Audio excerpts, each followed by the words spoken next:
All right, this is Toyota Alphard 2004. Basically, I want to replace the rotor for the backside, the rear side, and I found it really difficult. I was hitting every aspect, put WD-40, and that wasn't working. So if you're in my shoes, this is what I've done. As you can see, I think this is M10. I'm not sure, but just make sure you get the right what's it called um, screw that can fit into this place, and then you use your impact wrench. Just use it to screw it in, and then it's gonna push the hub to the back and bring this to the front, and that is how I've been able to detach it, as you can see here.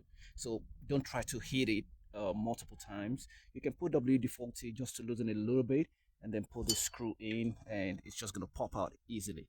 So that's what I've done in this case, and this is now quite easy to bring out.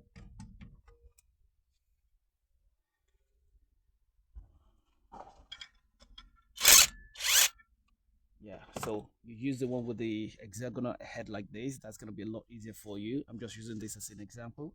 Just use something like this, and just wiggle it, and you'll be able to bring it out.